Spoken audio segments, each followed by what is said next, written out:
Alright, this should be streaming. Let's do this. Okay, yep, it's live. Okay, so we're going through this textbook here. Chapter 3. Okay, this time I haven't really... I went through this a while back, so I'm gonna be kind of reading with you guys. Page 44 of 264, so I'm making some progress in this textbook. So we already covered the nerves. There were like all these cranial nerves, and then there were maybe some somatic nerves, I guess. Like you have the thoracic ones, I think there's 12 of them or something, and then let's see the picture here. Then there's like some sacral region. Here we go.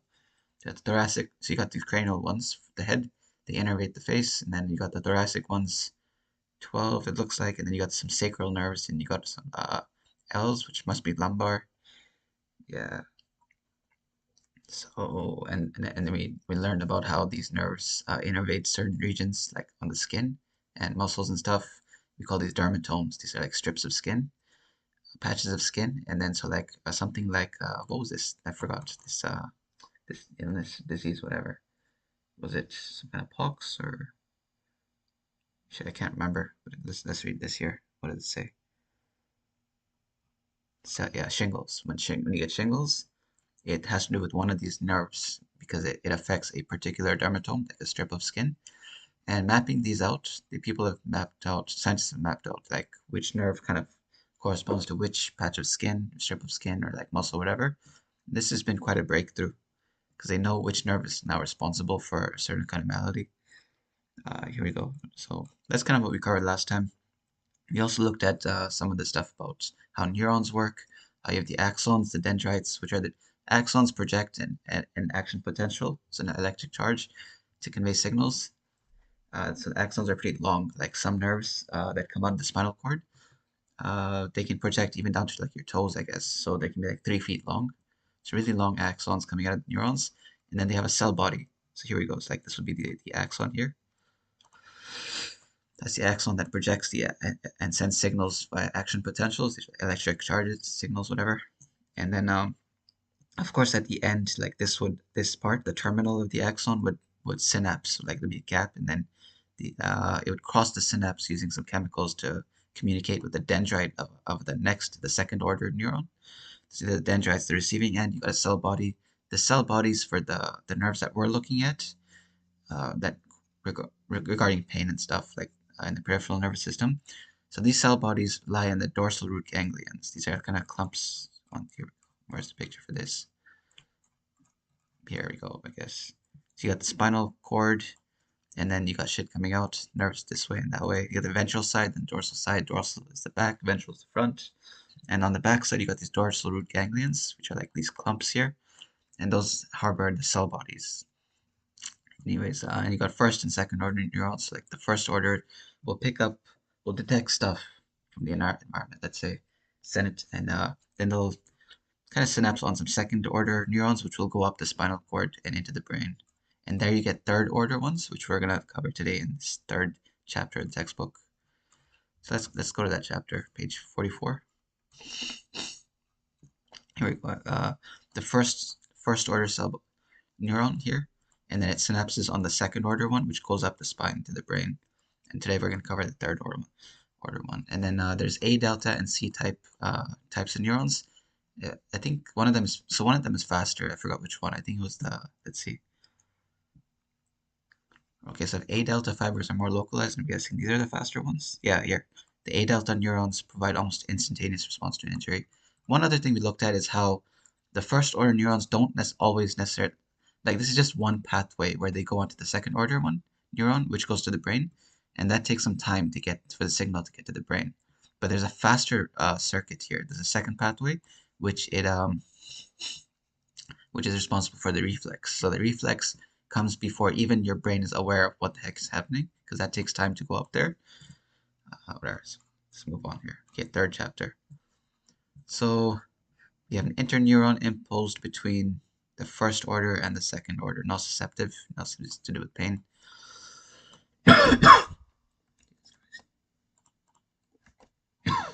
Where's this picture here? Yeah, so you have an interneuron here somewhere. Let's see if you can find it. Can't find it. but there is one here somewhere, an interneuron. Okay, can't find it, but whatever. So, and right, we covered afferent and efferents. Afferents are exiting, afferents are coming in, the neurons. So when you have this guy Ramon E. Cajal, whatever, he used staining, like he would stain, and then that's how they found out about neurons, by staining them. And then like let's say the cell body would be a different color than like the axons, because axons are myelinated, they're covered with a certain kind of sheath which makes them white when you and cell bodies are turn out gray when you image the brain. But Cajal would kind of draw out what he was seeing, and he was a great artist, so he would draw out different kinds of neurons that he was seeing. So one of them is interneurons. It's a kind of neuron.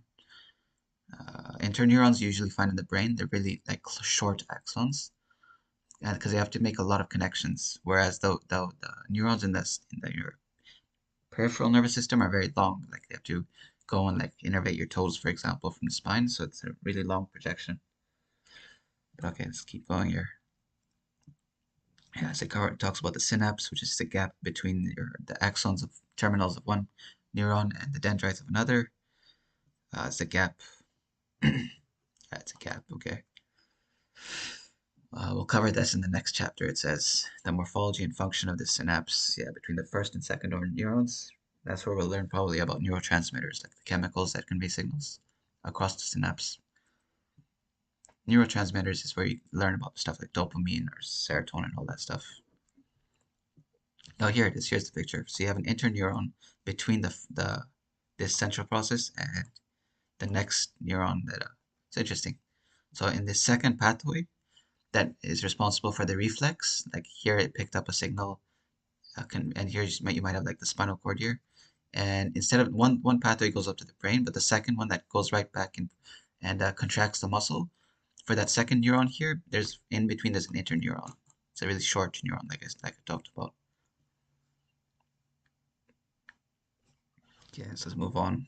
This is pretty incredible here for you guys who might not know this, that the brain contains approximately 100 billion neurons. The number I learned in class was 76 or 75 billion on average.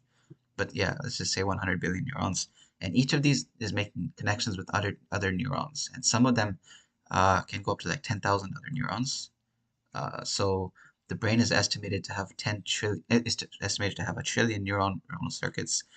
So the brain is the most complex structure in the known universe. Okay, and this is stuff that's like kind of old to me, but you guys might not know this. I don't know. It's like you have a cerebrum, uh, and it's comprises the right and left. It's comprised of the right and left cerebral hemispheres. Most people know this, but they're connected with a corpus callosum. It's like a tract of fibers connecting one and the other, the two hemispheres. There are other connectors too. I forgot the name of them. Like there's a starts in F, I think. Fossia or some shit. Okay, fuck. We'll learn about these. I'm sure this will cover it. Some of the things to know about, there's gyri and sulci. So gyri, and the reason for this, the reason why the brain is so convoluted like this is to increase the surface area. Rather than just being like a flat kind of a blanket or something, it's got a whole bunch of wrinkles to increase the surface area. And the gyri and sulci kind of give us anatomical features like landmarks so that we can know, kind of trace out like different regions of the brain and talk about them by using these gyri and sulci or fissures and all these like different landmarks to map out the brain. Okay, so we got the brainstem, which is continuous with the spinal cord at the bottom, anterior front, posterior back. Thalamus is super important for any kind of, whenever you talk about consciousness or like pain, even perception here, which is what this chapter will talk about. And notice that each of these like like clumps of like neurons or whatever, like the thalamus, you can split it into two sections, one on either side of the fucking, what do you call that? One on each hemisphere. Okay, right. So like the fissures are landmarks. So that this would be a sagittal fissure, the center one that divides the two hemispheres. Are there any other landmarks we can trace out here? No, not yet. Cerebellum, that's where you get movement. That's responsible for movement. Okay, anyways, what else to talk about here? Okay, talks about the corpus callosum. Yeah, gyri and sulci, these are neurons ridges. Gyri are like the bumps, and then the sulci would be like the valleys between the bumps. And yeah, they can be, a few of them can be reliably identified, and they are useful markers for brain functions. Yeah, yeah, the convolutions greatly increase the surface area. Okay, and here we talked about the cell bodies appear gray and the axons are white because the axons are myelinated. Okay, cortical neurons are arranged into hundreds of subgroups that differ in function. So like we talked about the interneuron, but there's other ones too, I bet. So there are other ones. Okay, this is here, perception, the thalamus. This is crucial. Thalamus is often been talked about as like the relay center for the brain because all the connections kind of go through the thalamus. And so like when we talked about the first order and second order neurons, uh, once to get those connections to like the cortex, where you have your map of well, we'll talk about, but to get to the third order neurons, that it goes through the thalamus. Okay, so it's like thalamus is a communication and integration center that receives inputs from all of the sensory neurons in the periphery, except those for olfaction because that's a very old primitive modality. Olfaction, smell. Thalamus is divided into distinct groups of neurons. I don't know those, so maybe I learned something. But I guess because there are groups of neurons that are responsible for different senses, I guess, like for vision, hearing, touch, and pain, whatever. Enter the thalamus to activate the respective third order thalamic neurons. Okay. But this is very important. That means we don't actually get perception until you get the third order neurons. And that ties in with my own theory of consciousness about consciousness as metaphor, which I made a video on before. But so yeah, thus pain does not exist at the site of the lesion or in the first or second order neurons. The perception, remember that with first order neurons, we're only detecting, we're not perceiving pain yet. We're only detecting it, picking it up. And the second order neurons are just transferring that signal to the brain. But to actually get perception, it exists at the third level. Only when the axons of the second order neurons activate their third order neurons in the thalamus. It's a rather profound realization. Okay. So we can be certain that the thalamus is essential for perceiving pain because, okay, so these are studies like there are kind of stereotypical or typical ways in which scientists study like or map correlate functions to different brain regions. Like one of them is like lesioning, or another one would be like occluding of the blood. Let me just look that up quickly. What does that mean? Occluding.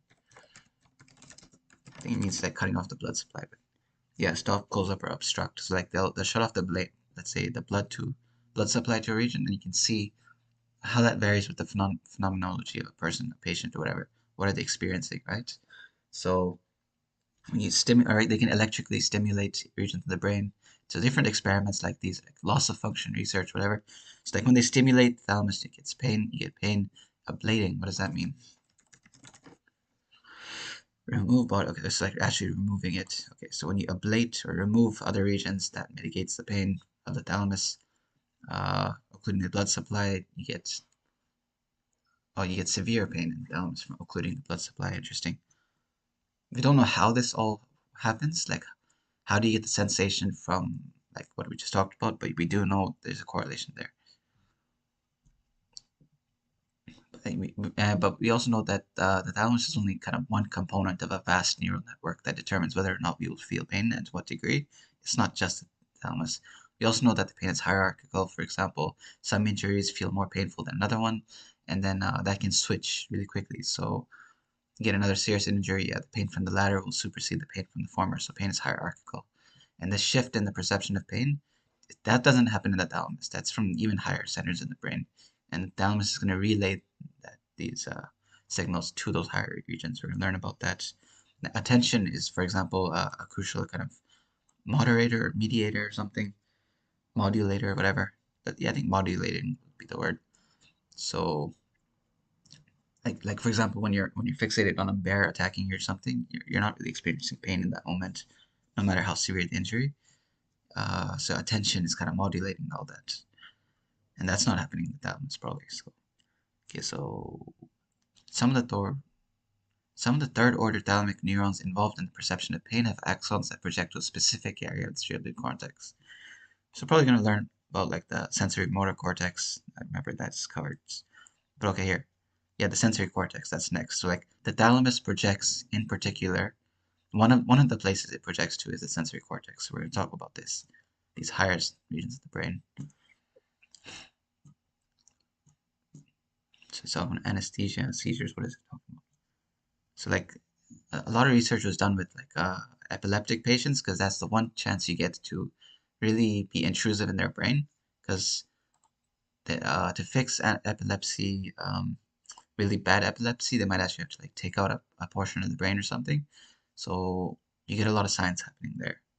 So that's why it's talking about epilepsy. Anesthesia would also give you some understanding of pain. Okay, so what is it talking about here?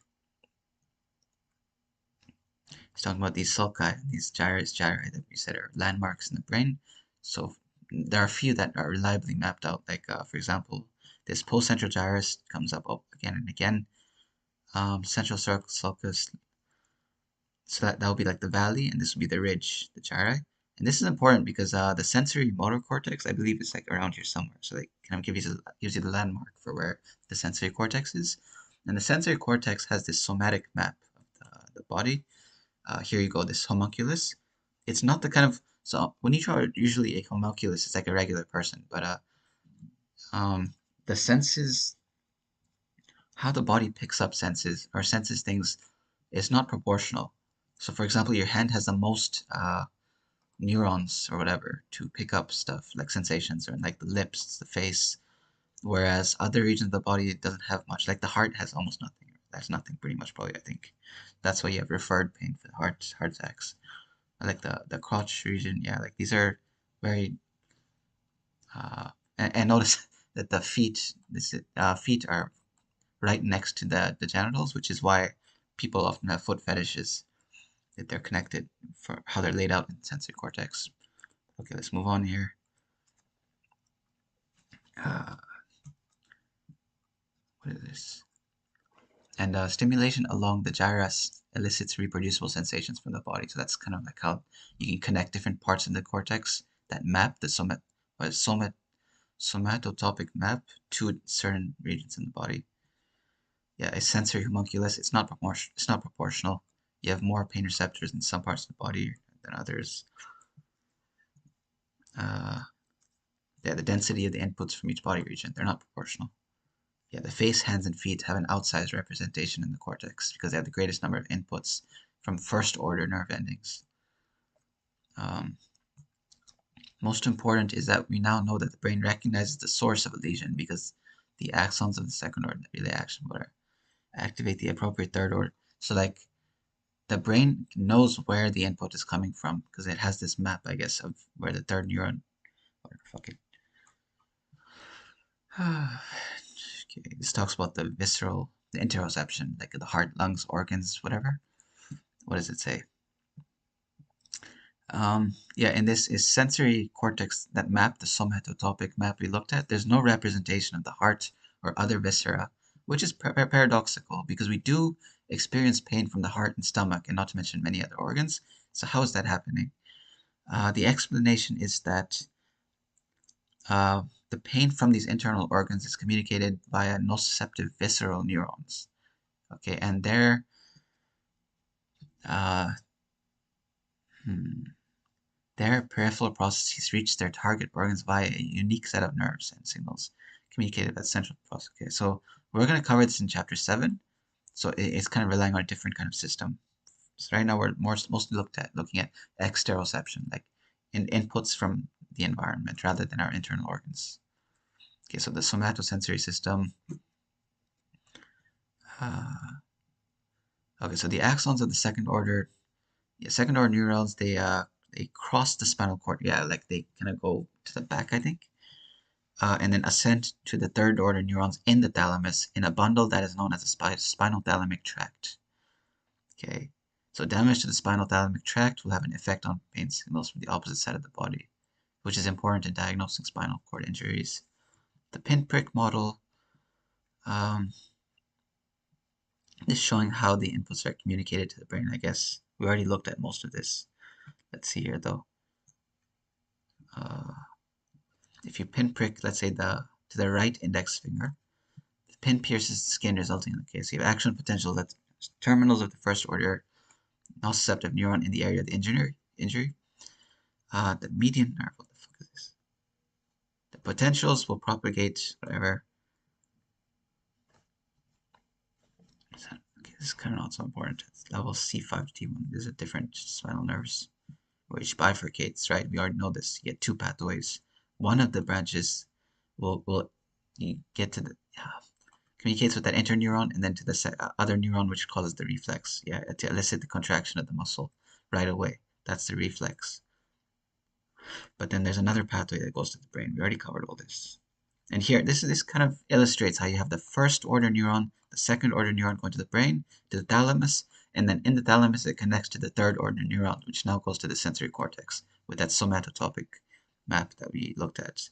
So that thalamus is the relay center, and it's super important for anything when you talk about perception or consciousness, whatever, which only arises when you have the third order neurons. So there's no perception happening anywhere along here.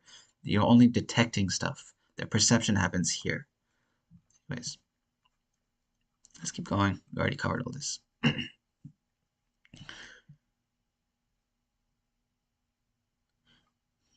Okay, so this is now, we covered how you get these signals from you detect stuff from the body, but when it comes to the face, you have the cranial nerves, which we haven't looked at. Because we looked at where you have those cell bodies in the dorsal root ganglions in the spine, but like then the question is, where do those cell bodies lie when you have the cranial nerves? Because there's no spine there, right? Where do they reside, those cell bodies? So we're gonna look at that. I actually forgot. Let's see. So you have these cranial pathways, these cranial nerves, and there you also have these first, second, and third order neurons, but their anatomical, I guess, like their anatomy is different from their spinal counterparts below. So let's look at that because I actually forgot. Where do these neurons reside? So yeah, from this point upwards, there are no dorsal root ganglia. So where are the cell bodies? That's the question. So the distribution of the peripheral afferent and efferent nerves is much more complex. Efferent are the nerves going out, afferent are the ones coming in, the inputs coming in. Okay. Okay, so difference begins. So foreign, first of all, in some terminology here. Foramen, I don't even, I think it's a typo or what. Is it foramen? But whatever, foramen, we'll just go around with this. Magnum is that large opening in the base of the skull. That's actually kind of important from what I remember from my classes because um, if you have some kind of deviation there, like some kind of fucked up shit going on, the nerves can like kind of impinge or something. So that open, because they have to all go through the opening. But I won't, don't take my word for it. I forgot some stuff here. So foramen magnum is that opening in the skull into the brain. Okay, so for the cranial nerves, the first order neurons, their cell bodies reside in the pair of very large trigeminal ganglia. I had forgotten that. Trigeminal ganglia. Where are those? Trigeminal ganglion.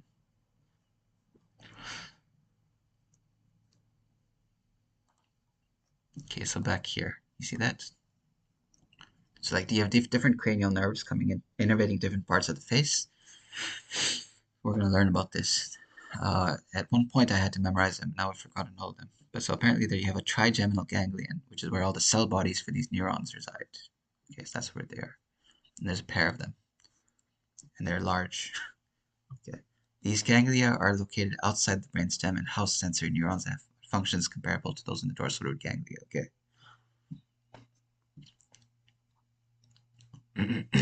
And for these cranial nerves, each branch has a unique target with no overlap. Which is why, like, if you damage a cranial nerve, you're gonna lose like sensation in a part of your face. Like that's bad. And but that also means you can trace like which nerve is responsible. If you're getting some loss of function in your part of your face, let's say, you can target. You know which nerve is causing that because there's no overlap. So like they're innervating into the teeth, the gums, nasal region, tongue, oral, all this fucking stuff. Okay. So so you still have the first, second, and third order neurons even with this facial innervation. So First order nociceptive neurons enter the brainstem where they synapse on second order neurons. Whatever, yeah. It still goes to the thalamus though, even with the cranial nerves. When they get to the third order neurons. So the cranial nociceptive pathway is identical to the spinal pathway, except that the second order axons communicate with a different subset of third order thalamic neurons. Okay, interesting. The orofacial region, that's this whole shit that we're talking about here. That's the trigeminal ganglion right there. That's where it is. And you got all these specific cranial nerves going to different, and there's no overlap. Okay. So for example, you've got the ophthalmic, the maxillary and mandibular branches, these nerves, right? But notice that these nerves, they only innervate structures in front of the ear. Wait, no, including the scalp. Okay, fuck that. I don't know what's going on there. So you got two different but parallel pathways for pain. There's one coming from the rest of the body and one from the orofacial region that we're covering right now. Most important is that the pain from the trigeminal neuralgia, migraine headaches, okay, this is kind of important. Pain from trigeminal neuralgia, which is also called tic douloureux, migraine headaches, sinusitis, otitis media, toothaches, etc., is communicated by the first, second, and third order neurons that have the same properties as the neurons we discussed for the spinal nociceptive pathway. Okay. Whatever, fuck all this.